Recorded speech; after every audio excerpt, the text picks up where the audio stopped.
Sejam todas bem-vindas, sejam todos bem-vindos ao canal O Evangelho do Reino, Entendes Tu o que lês? Estamos lendo o livro de Apocalipse, comentando, estamos no capítulo 13, e esse capítulo é um capítulo muito importante, porque vai falar das duas bestas e daquilo que nós entendemos ser o espírito do anticristo. Vamos ler e comentar. Mas antes de começarmos, se você ainda não é inscrito no canal, inscreva-se. Todo domingo nós temos um vídeo novo do canal. Gostaríamos que você assistisse, curtisse, divulgasse para os seus amigos. Apocalipse capítulo 13, verso 1 em diante. E vi subir do mar uma besta que tinha 10 chifres e 7 cabeças, e sobre os seus chifres 10 diademas, e sobre as suas cabeças um nome de blasfêmia. Na própria leitura do livro de Apocalipse, nós encontramos que o mar representa as nações. Então, certamente, esse texto se refere-se a uma grande besta, um grande monstro, né? Uma coisa gigantesca, que surge a partir dos reinos desse mundo, a partir dos que nós chamamos de grandes impérios que já existiram. Essa é, sem sombra de dúvida, as 7 cabeças que se refere aqui. Os 10 chifres representam, obviamente, poderes, da qual surgiram dessas cabeças. Nós não vamos entrar agora no mérito da questão sobre quais são os grandes impérios, mas nós sabemos, pelo menos por cima, que desde o começo da história, e a Bíblia relata isso no texto lá em Gênesis da Torre de Babel, houve um interesse dos homens de dominar todos os povos. Então nós vamos ter ali, no início da Mesopotâmia, o surgimento de grandes impérios, né? Que tinham por esse objetivo, que nós encontramos lá na Torre de Babel, de dominar o mundo, de estabelecer uma ordem mundial sobre um domínio. E é sobre isso que o texto está falando, né? Na época em que o Apocalipse foi escrito, nós vivíamos no tempo do Império Romano, considerado o último grande império da antiguidade.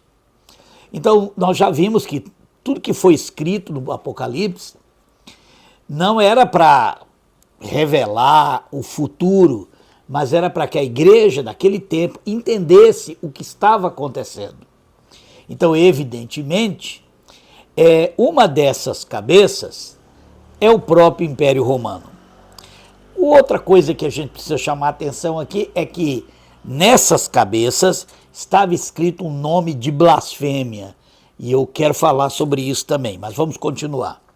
A besta que vi era semelhante ao leopardo, e os seus pés como de urso, e a sua boca como de leão. O dragão deu-lhe o seu poder, e o seu trono e grande autoridade. Então vi uma de suas cabeças como golpeada de morte, mas a sua chaga mortal foi curada. Toda a terra se maravilhou seguindo a besta. E adoraram o dragão que deu à besta sua autoridade. E adoraram a besta, dizendo: quem é semelhante à besta? Quem poderá batalhar contra ela? Foi-lhe dado uma boca para proferir arrogâncias e blasfêmias. E deu-se-lhe autoridade para continuar por 42 meses. Nós já vimos que esses 42 meses são os 1260 dias, que, usando como chave para interpretar a profecia de Daniel, seriam 1260 anos. E abriu a sua boca em blasfêmia contra Deus, para blasfemar do seu nome, e do seu tabernáculo, e dos que habitam no céu. Também foi-lhe permitido fazer guerra aos santos, e vencê-los, e deu-se-lhe poder sobre toda tribo, língua e nação. E todos os que habitam sobre a terra a adorarão. esses cujos nomes não estão escritos no livro da vida do Cordeiro que foi morto desde a fundação do mundo. Se alguém tem ouvido, ouça, presta bem atenção. Se alguém deve ir para o cativeiro irá. Se alguém deve ser morto à espada, necessário é que a espada seja morto. Nisso repousa a perseverança e a fidelidade dos santos. Uma leitura simples dessa primeira parte do capítulo 13 nos mostra de forma clara, como mostrou para a igreja naquele tempo, que aqui se trata do grande Império Romano. A novidade aqui é sobre essa cabeça que foi ferida de morte, mas a sua ferida foi curada. Outra coisa importante aqui foi que essa besta recebeu o poder para abrir a sua boca e blasfemar contra Deus, contra o seu nome, contra o seu tabernáculo e os que habitam o céu. A gente já viu sobre esse assunto, lá desde as cartas às 7 igrejas, que isso se trata, tudo isso que nós estamos falando, da estratégia que o Império Romano utilizou para tentar destruir a igreja. Num primeiro momento, perseguindo os santos. Ou seja, a igreja foi muito perseguida, foi violentamente perseguida pelo Império Romano. Inclusive, a igreja de Esmirna, uma das duas testemunhas, é a igreja dos mártires, né? Daqueles que morreram sobre a perseguição dos imperadores romanos. E essa foi uma estratégia, mas não sabemos o que aconteceu. O sangue dos mártires foi a própria semente, tanto da igreja como do reino de Deus. Então Satanás, que deu o poder, todo o seu poder à besta, o dragão, vai mudar a estratégia. E vai trazer, ao invés de perseguir a igreja, vai gradativamente tornar a igreja parceira do império, unida ao império. E vai fazer surgir uma igreja romana. E é essa igreja romana que depois da queda do Império Romano, de todo o enfraquecimento que o Império Romano vai sofrer, a crise do escravismo, tudo aquilo que enfraqueceu as fronteiras do Império e que tornou o Império vulnerável, de maneira tal que os germânicos vão acabar dominando o Império Romano, que aparentemente era o fim desse império, nós vemos que por causa da igreja, dessa igreja criada pelo Império Romano, os germânicos irão se converter a esse cristianismo romano. Esse nome romano agora vai caracterizar o próprio cristianismo. Nós vamos ter uma Roma cristianizada e nós vamos ter um cristianismo romanizado. É justamente essa união que curou essa cabeça que havia sido ferida de morte. Por quê?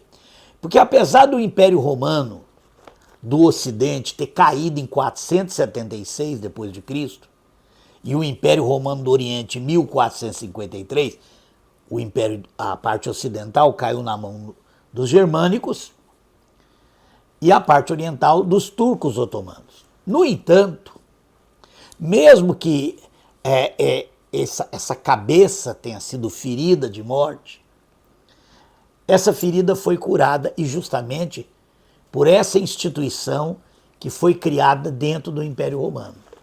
Porque os germânicos vão ser romanizados, vão ser cristianizados. E no lugar do Império Romano, nós vamos ver surgir, ou renascer esse império na forma da civilização cristã europeia ocidental, que vai marcar toda a Idade Média e que vai continuar perseguindo a igreja. O interessante é que depois que foi criada essa igreja romana, todos aqueles que não se sujeitaram a ela passaram a ser perseguidas como hereges, e violentamente perseguida. Vamos lembrar que a 10ª Cruzada, as cruzadas que originalmente foi para combater os árabes muçulmanos, mas houve uma cruzada, chamada 10ª Cruzada, que foi contra os albigenses na França, que eram comunidades cristãs que não haviam nunca se submetido à autoridade da Igreja Romana.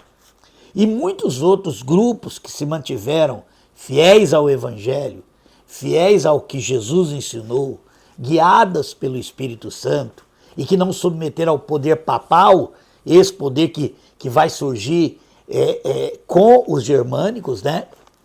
Porque havia o bispo de Roma, mas depois que o Império Carolíngio vai se tornar o novo Império Romano do Ocidente, e essa força desse império, dos francos, né, o Império Carolíngio, vai se dar justamente pela união com o bispo de Roma.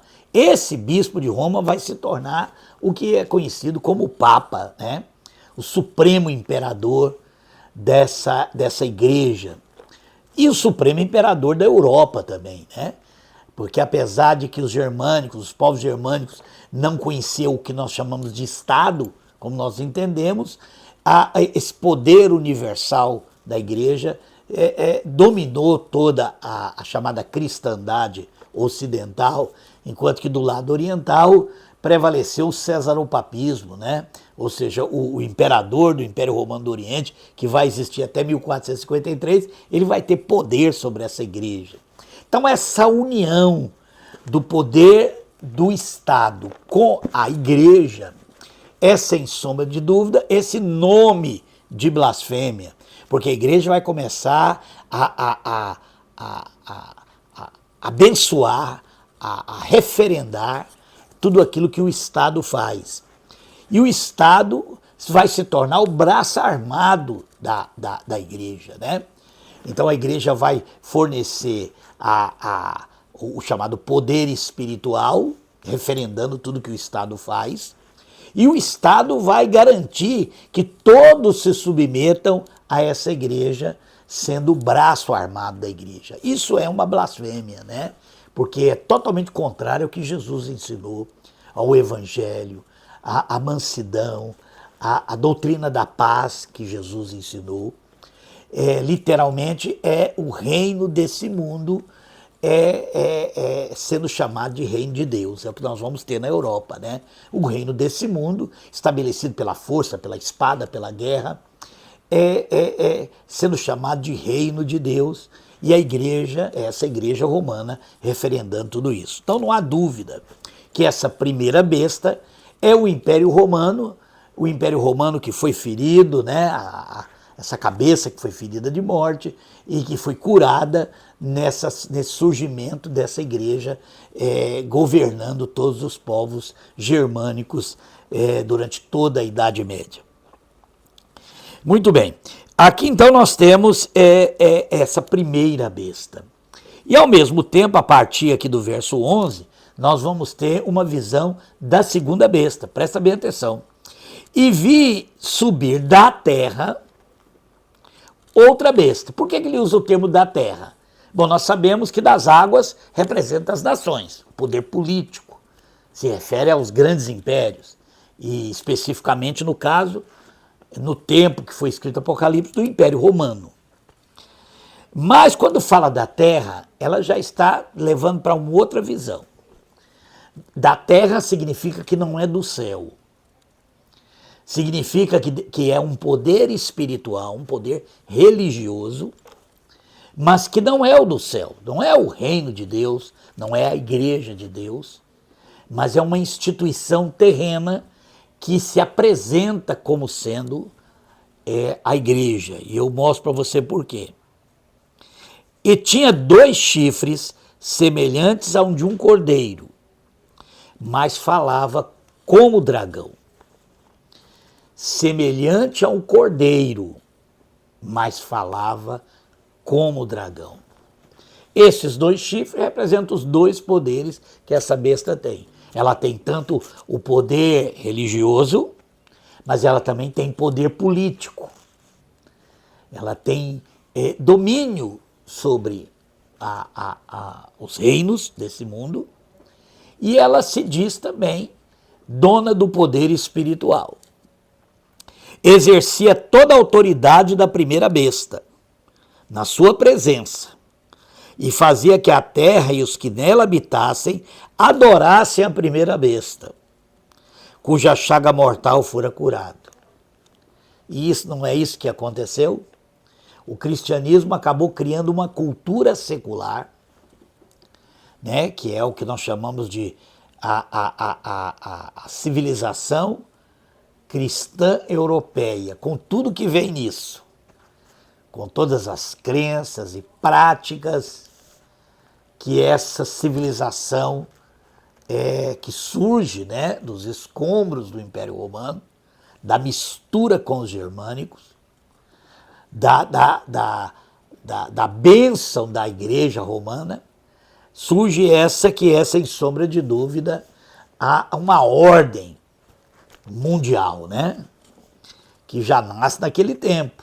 Cristandade europeia cristã, a civilização cristã europeia, que vai se espalhar por todo o mundo através das grandes navegações e do estabelecimento dos colonialismos, né, na América, impondo essa religião na América, América do Norte, América do Sul, depois no continente africano e asiático, estabelecendo essa civilização cristã ocidental, que de cristã realmente não tem nada.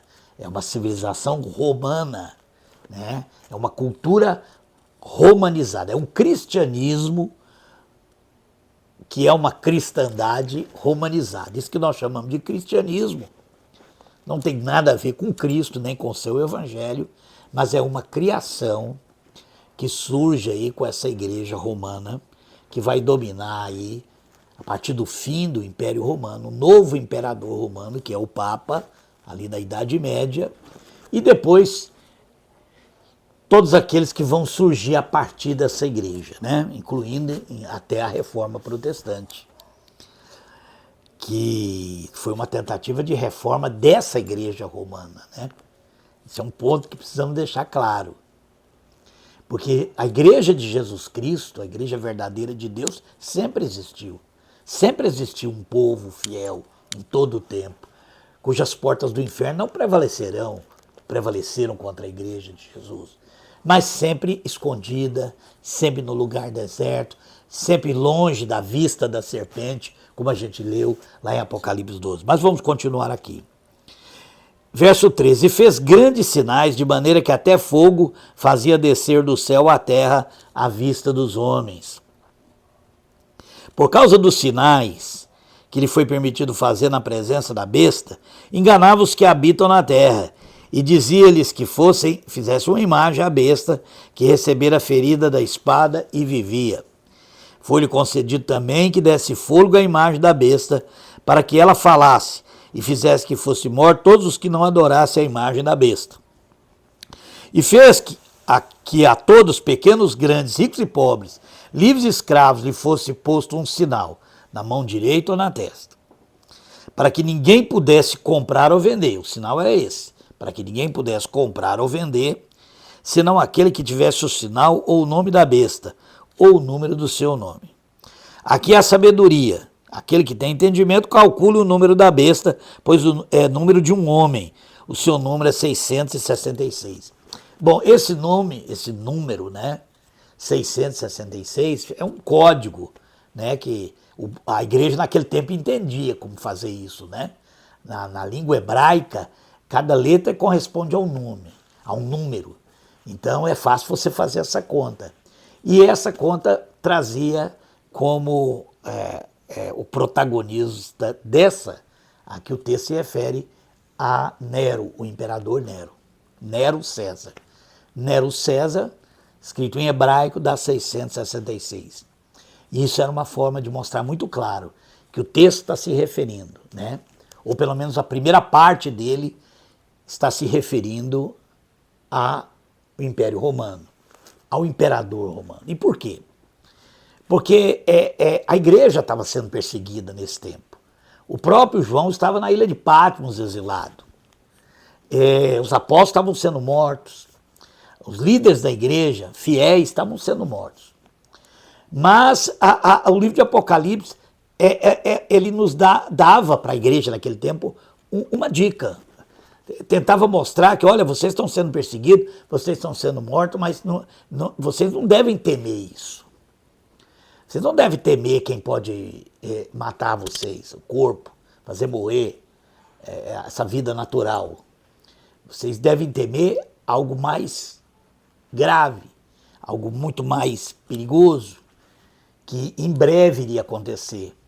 Não aconteceu no tempo dos apóstolos, mas em breve aconteceria isso, que foi justamente um dos imperadores romanos, um desses Nero César, que foi Constantino, parou a perseguição da igreja, e ele, a partir dele, depois do seu sucessor Teodósio, a igreja gradativamente foi trazida para perto do império, até a criação dessa igreja romana, que vai estabelecer um domínio sobre a fé. E é aí que está a blasfêmia. E é aí que o livro de Apocalipse servia de luz para a igreja naquele tempo, ainda dentro do Império Romano. E um desses Nero Césares surgiria esse engano, e esse engano queria prosperar, crescer, tornar uma grande besta, dominar o mundo e até a volta do Senhor. E é muito interessante isso aqui, porque aqui fala algumas coisas, como fazer uma imagem para essa besta e fazer essa imagem falar. Talvez, né, seria uma visão do avanço da ciência até os nossos dias, a chamada revolução técnico-científica, onde nós temos hoje a rede mundial de computadores, que permitiu, né, esse processo que nós chamamos de globalização, onde as características dessa sociedade de consumo, onde o dinheiro e o poder se tornou a cobiça e se tornou até aquilo que o cristianismo referenda, né? Na teologia da prosperidade, na teologia do domínio, que se espalhou pelo mundo, dando a ideia que Deus quer nos conceder o domínio sobre os reinos desse mundo, que Deus quer nos dar a riqueza desse mundo. Isso é essa blasfêmia da qual o capítulo fala, né? E isso se tornou algo divulgado mundialmente pela essa rede mundial de computadores que nós temos, pela essa integração que a globalização tem imposto ao mundo, né? E sem sombra de dúvida, nós temos um grande império mundial hoje, né? Um novo império mundial, e que novamente está se aproximando do cristianismo, né? Quando a gente ouve, né, sobre o evangelho da prosperidade, como eu já falei, e a teologia do domínio, que hoje tomou conta desse cristianismo institucional, e que, sem sombra de dúvida, o livro de Apocalipse já mostrava no que daria esse Império Romano lá na frente.